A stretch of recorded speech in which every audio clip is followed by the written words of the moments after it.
Hi everyone, I've been testing XP Pen's Magic Drawing Pad for a couple of weeks now.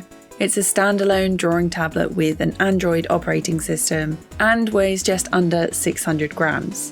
The screen is 12.2 inches with a 3:2 ratio and a resolution of 2160 by 1440, so the image is really clear and vibrant. There are 4 speakers, 2 microphones and 2 built-in cameras. One at the front at 8 megapixels and the other in the back at 13. In comparison, it's much more affordable than other standalone tablets from competing brands, though ones from Wacom and Huion use a Windows operating system, and Apple uses iOS.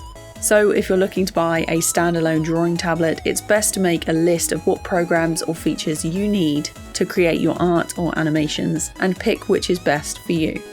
In the box, you'll find a pen, extra nibs, a glove, cables for charging, and the usual guides and warranty booklets. The tablet does come with a case to protect the back from wear and tear, but doesn't include a stand, as this is available on the website as an affordable extra. The pen has a staggering 16,384 levels of pressure, which is double what I use in my current tablet. Personally, I don't notice a difference above 8,000, so unless that's something you're looking for, this extra sensitivity isn't doing much for me. The pen is lighter than what I'm used to, but it works straight out of the box with no need to charge it at all.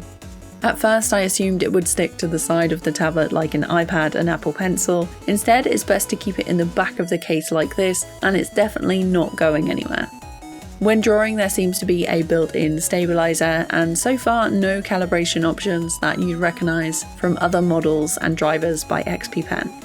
If you find the accuracy of the nib is different when holding at an angle, you can adjust the offset within Settings, Advanced Features, Handwriting Offset.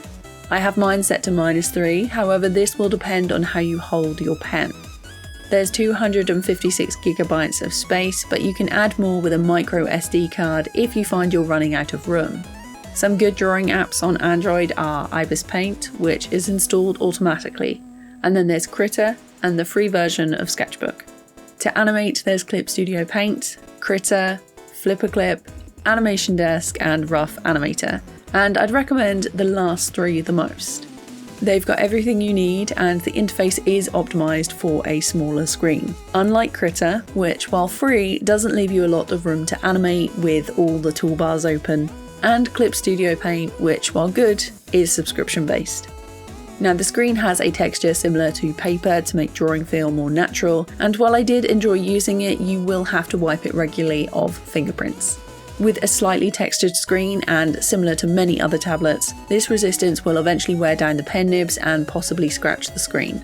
For any tablet, if you prefer a textured surface like I do, I'd consider finding a matte screen protector. Then, if it gets scratched, it can always be swapped, whereas it's going to cost a lot more for the actual glass to be replaced if the screen ends up scratched. Overall, XP Pen's Magic Drawing Pad has a decent build quality, vibrant colours, it's easy to draw with, and is a good option for a standalone drawing tablet if Android has the apps you want to use. I really hope this video helped. To find out more about this tablet, check out the links in the description.